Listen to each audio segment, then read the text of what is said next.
Hey girly, I've decided to start selling cosmetics. I groaned as I read the text message. When a girl you haven't spoken to since high school, Kimmy in this case, sends you a message like that, it means they're trying to sell you on some MLM BS. My phone buzzed again, and despite my better judgment, I checked it and braced myself to read the words boss babe. Instead, I was surprised at what I read. I need help figuring out my formulations for my products before I can take them to market, and I would love it if you would come test them out. There'll be free product in it for you. I was immediately intrigued. Kimmy had always been a smart kid in school, taking all AP classes as just a sophomore before she moved away unexpectedly in the middle of second semester. The thoughts of high quality, free makeup that ran through my head had me replying quickly. That sounds great. I'd love to try your products and give you feedback. I had a big smile on my face as I sent my reply.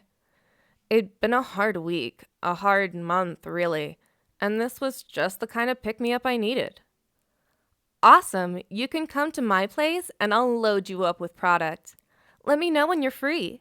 She attached her address to the message. I had expected her to just send me products in the mail. I had no idea she had moved back to town. I was long overdue for a little girl time, so this sounded great to me. I sent her my schedule, and my earliest convenience worked for her. I showed up at her place a little early with a clean face and a big smile. I'd barely rung the doorbell when she answered the door, looking every bit as excited as me. After a quick hug, she led me to her living room. Clean makeup brushes and mirrors were already set up. "Do you want a glass of wine before I start working on you?" she asked, already heading to her attached kitchen. "Yeah, that'd be great." Kimmy and I had never been close, so the upfront hospitality was a nice surprise. She returned with 2 glasses, and I happily accepted the one meant for me. I sipped as she started pulling out the cosmetics she was going to use on me. The feeling of the brushes on my face as she started to work felt so soft and relaxing. I closed my eyes to get lost in the feeling. I didn't catch myself falling asleep. I woke up to the feeling of my right eye being forced open. Kimmy was standing over me, dressed in a lab coat with gloved hands. She dropped some sort of liquid into my right eye. It stung, but I was too groggy to effectively fight her off. As I helplessly struggled, I realized I was restrained by my wrists and ankles. Kimmy crawled off of me and hopped off of the metal table where I was laying. My breath quickened, adrenaline filling my veins. I moved my head from side to side. The room was unfamiliar, brightly lit and severely medical. What the hell was going on? "Oh, calm down," Kimmy chided. She placed the vial of liquid she'd used on my eye on a nearby metal table. "You agreed to help me test my cosmetics after all." "What are you talking about, you psycho?" I wanted to sound angry, but I just sounded scared. Kimmy tisked and shook her head. "It's not my fault you didn't ask more questions." Before I could get another word out of my mouth, she walked out of the room, shutting a loud, heavy door behind her. I screamed. I screamed for maybe an hour, but the room had no windows, meaning I had no way to keep track of time. When my throat finally started to hurt and my voice weakened, my screams were replaced with my tears. How was I going to get out of this? What was she going to do to me? Had she already done it? I looked around the room with blurry eyes and caught sight of the vial Kimmy had left on the table. I strained my eyes to try to read the label, but the tears prevented my eyes from focusing. Before the tears could end, this gnawing itching started in my right eye. It started mild and manageable. I didn't pay attention to it. I had bigger things to worry about. I blinked away the last of my tears and once again turned my attention to the mystery vial on the table.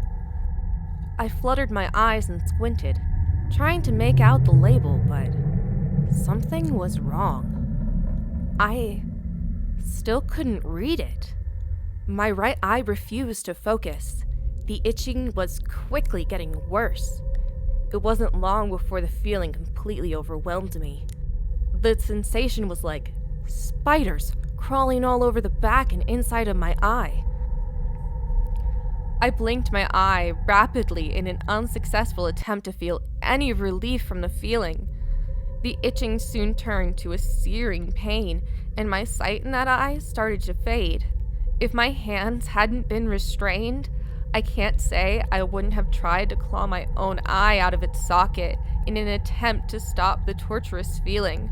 Just when I thought the pain couldn't get any worse, I started to feel the same stabbing sensation spread to my brain, like tree roots cracking through concrete. I screamed for what felt like ages, my blown-out vocal cords squeaking and cracking, only stopping to cough and gag. Eventually, noise almost stopped coming out of me completely because my voice was so shot. That didn't stop me from trying to scream. I simply couldn't stop. My arms and legs fought against my restraints till my wrists and ankles were left raw and bloody. Adrenaline kept my body struggling far past its breaking point. I didn't stop fighting till my body shut down from utter exhaustion. I don't know how long I laid there in utter agony. I was covered in my sweat and other bodily fluids I didn't have the consciousness to remember or identify. All there was in my mind was pain.